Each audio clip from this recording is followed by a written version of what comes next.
খাদিজা আমার নবীর প্রথম স্ত্রী, খাদিজা আমার নবীর জীবনের প্রথম ভালোবাসা। খাদিজা রাদিয়াল্লাহু আনহা প্রথম ব্যক্তি যিনি আমার নবীর সাথে নামাজ আদায় করেছেন। খাদিজা প্রথম ব্যক্তি যিনি তাহাজ্জুদের নামাজ পড়েছেন।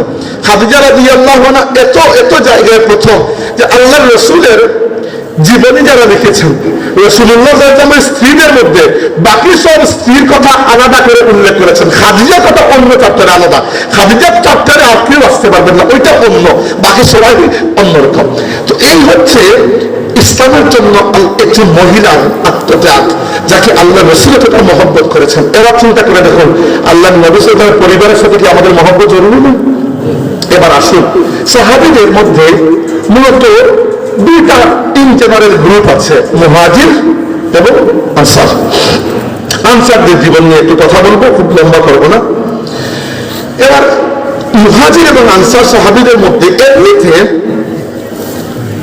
তিন জেনারেল গ্রুপ হিসাবে মুহাজির সাহাবীদের মর্যাদা বেশি। কোরআন শরীফে ব্যাপারে উল্লেখ করেছেন, লাকাদ তাবাল্লাহু আলান নবিয়্যি ওয়াল মুহাজিরিন ওয়াল আনসার, তাই না? প্রথমে মুহাজির, কারণ এরা ঘর বাড়ি ফেলে চলে গিয়েছেন।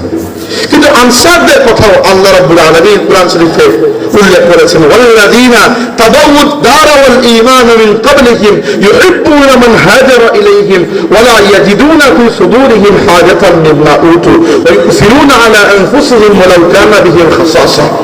কি আল্লাহ রাব্বুল আলামিন বলেছেন? আচ্ছা, আনসারদের জীবন নিয়ে একটু কথা বলি। রাসূল সাল্লাল্লাহু আলাইহি ওয়াসাল্লাম জীবনের সবচেয়ে কঠিন সময় ছিল নবুয়তের 10 নম্বর বছর, তিনটা কারণে। রমজান মাসে, তখন রমজান মাসে রোজা ফরজ হয় নাই, রোজা অনেক পরে আসছে। রমজান মাসে আবু তালিব ইন্তেকাল করলেন। আবু তালিবের ইন্তেকালের 3 দিনের মধ্যে খাদিজা রাদিয়াল্লাহু আনহা ইন্তেকাল করলেন। খাদিজা 3 দিন আগে সম্ভবত, আবু তালিব 3 দিন পরে। আর কেউ বলেছেন না, আবু তালিব আর খাদিজার ইন্তেকালের মধ্যে গ্যাপ হচ্ছে 1 সপ্তাহ। আচ্ছা, যদি 1 সপ্তাহই ধরি, আমার নবীর জীবনে যে দুইজন মানুষ ছিলেন যারা আনকন্ডিশনালি শর্তহীনভাবে আল্লাহ রাসূলকে সাপোর্ট করেছেন, মহব্বত করেছেন, দুইজন মানুষ আপনার জীবনেই আছেন। এই দুইজন যদি 1 মাসের মধ্যে ইন্তেকাল করেন, আপনার অবস্থা কি হবে একবার চিন্তা করে দেখুন। রাসূল সাল্লাল্লাহু আলাইহি ওয়াসাল্লাম উপর থেকে প্রোটেকশন সরে গেল। ওই সময় তিনি তায়েফে গিয়েছেন। সম্ভবত তায়েফের মানুষ আমাকে কবুল করলে, মক্কা পর কবুল করছে না, তো আমি ওইখানে চলে যাব। তায়েফের মানুষ যে জুলুমটা করেছে, আমি আর লম্বা করছি না, সবাই জানেন। এমনকি আসার সময় উপরে বৃষ্টির মতো পাথর পর্যন্ত নিক্ষেপ করেছে। এই তো গেল। এরপরে আল্লাহ নবী সাল্লাল্লাহু আলাইহি ওয়াসাল্লামের জন্য যখন মক্কা এবং আশেপাশের সব দরজা বন্ধ, আল্লাহ তাবারাক ওয়া তাআলা নতুন একটা দরজা খুলে দিলেন। মক্কায় প্রত্যেক বছর হজ হতো। জাহেলিয়াতে যুগে হজ হতো, হজের মধ্যে কিছু ছিল ইব্রাহিম আলাইহিস সালামের সুন্নত, আর কিছু তারা নিজেদের মধ্যে ঢুকিয়ে নিয়েছে। তো হজের সময় সবাই 3 দিন অবস্থান করতো মিনায়, জানেন তো, মিনায় অবস্থান করে লাগে। তো ওইখানে রাসূল সাল্লাল্লাহু আলাইহি ওয়াসাল্লাম আর আবু বকর রাদিয়াল্লাহু আনহু আর সাথে আলী রাদিয়াল্লাহু আনহুকে নিয়ে ইসলামের দাওয়াত দেওয়ার চেষ্টা করতেন এবং টার্গেট করতেন বড় বড় বিভিন্ন কাবিলা। দক্ষিণ আরবের বনু হানিফা গোত্র, বনু তামিম গোত্র, বনু আদি, বনু কিন্দি গোত্র, এরা যদি কবুল করে ফেলে, এরা কুরাইশের মতো পাওয়ারফুল, এরা কবুল করে ফেললে, কারণ তৎকালীন যুগে কাবিলা যেটা, এটা ছিল সবচেয়ে বড় শক্তি। কিন্তু কোন বড় কাবিলা কবুল করে নাই। সেটা কারণ নবী দেখতে পেলেন 6 জন একেবারে কম বয়স, নতুনদের বয়স, একেবারে কম বয়সী তরুণ মানুষ দাঁড়িয়ে আছে।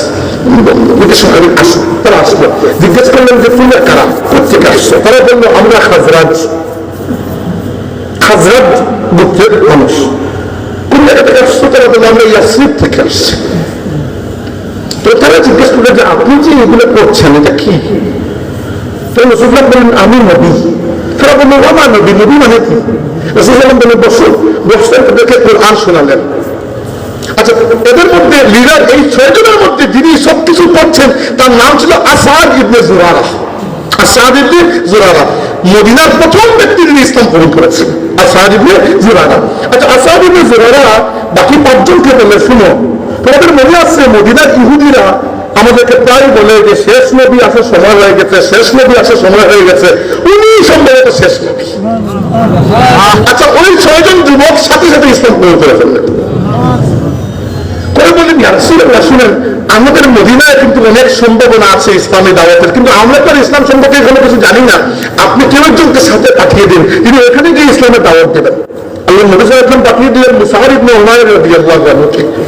মুসআব ইবনে উমাইর রাদিয়াল্লাহু আনহু মাত্র 1 বছর মেহনত করলেন, 1 বছরের মধ্যে মদিনার প্রত্যেকটা ঘরে ঘরে ইসলাম প্রবেশ করল।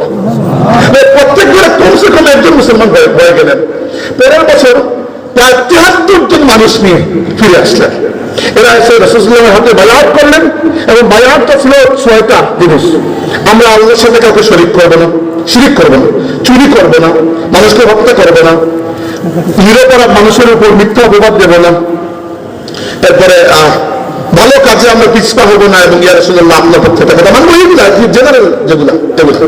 তো এই 73 জন আগের যারা তারা এইগুলা বায়াত দিয়ে চলে গেছে, কিন্তু এই 73 জন শুধু বায়াত দিল না, তারা বললো ইয়া রাসূলুল্লাহ আমরা আপনাকে দাওয়াত করছি, আপনি আমাদের সঙ্গে চলে আসেন।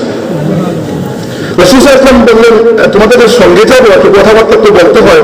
আল্লাহ নবীর চাচা আব্বাস রাদিয়াল্লাহু আনহু তখন ইসলাম কবুল করেন নাই, কিন্তু ভাতিজার জন্য মায়া আছে। তিনি বললেন আল্লাহ নবীকে তুমি শোনো, আমি কথা বলি। তিনি বললেন শোনো, তোমরা তো একবার তরুণ যুবক, তোমরা আমার ভাতিজাকে নিয়ে যাবে, নিয়ে গিয়ে ঠিকমতো প্রোটেকশন দিতে পারবে? এরা পছন্দ করে বললেন যে লিখে রাখে, আমরা লিখে শপথ করছি, শপথ দেবো মদিনার ভেতরে ঢুকে কোনো ব্যক্তি যদি তাকে আক্রমণ করার চেষ্টা করে আমরা আমাদের জান দিয়ে তাকে রক্ষা করব। এরপরে রাসূল সাল্লাল্লাহু আলাইহি ওয়াসাল্লামের জন্য আল্লাহ পাক ওহী নাযিল করলেন যে হিজরত করলেন, এতে করে সাহাবীরা হিজরত করলেন, সবাই হিজরত করে গেলেন। এবার হিজরত করার পরে মদিনায় একটা আশ্চর্য দৃশ্য, দুনিয়ার কোনো মানুষ আসলে রিফিউজিদেরকে ঠিকমতো পছন্দ করতে পারে না। ওই যে ইউরোপে রিফিউজিরা যায়, ইউরোপিয়ানরা জায়গা দিয়ে কিন্তু একটু নাক ছিটকায়। আর মদিনার আনসারদের অবস্থা ছিল এরকম, এরা তাদের সম্পত্তির পুরো অর্ধেক মুহাজিরদেরকে দিয়ে দিলেন। আল্লাহ নবী বলেন অর্ধেক দেওয়ার দরকার নাই। তারা বলেন ইয়া রাসূলুল্লাহ আমার ক্ষেত এতটুকু, এই ক্ষেতের শস্য ক্ষেত্রের মধ্যে এতটুকু আমার মুহাজির ভাইয়ের, এতটুকু দরকার নেই, ঠিক আছে দুটো মিলে করে এইভাবে করে ফেললেন। তো এটা যখন আমি মদিনার আনসারদের এক এক করে ঘটনা বলতে গেলে সারা দিন লেগে যাবে, আমি ইন জেনারেল বলছি সাহাবায়ে কিরামের বিষয়টা বোঝানোর জন্য যে মদিনার আনসার কারা। রাসূল সাল্লাল্লাহু আলাইহি ওয়াসাল্লাম বদরের যুদ্ধে এসেছেন। বদরের যুদ্ধ করার কোনো প্ল্যান ছিল না, প্ল্যান ছিল আবু সুফিয়ানের নেতৃত্বে একটা ব্যবসায়ী কাফেলা আসছে সিরিয়া থেকে, এদেরকে আটকানো। কারণ এদের কাফেলার মধ্যে মক্কাবাসীর সম্পদ রয়েছে, যে সম্পদগুলো মুহাজির সাহাবীরা মক্কায় ফেলে এসেছেন, এবং এরা খবর পাওয়া গেছে অস্ত্র কিনছে মুসলমানদের উপরে হামলা করার জন্য। তাই আল্লাহ নবী গিয়ে আটকানোর জন্য গিয়েছেন। এরা অন্য পথে চলে গেছে, আর খবর পেয়ে মক্কা শরীফ থেকে আবু জাহেলের নেতৃত্বে 1000 সৈন্যের বিশাল বাহিনী রওনা দিয়েছে মদিনার দিকে।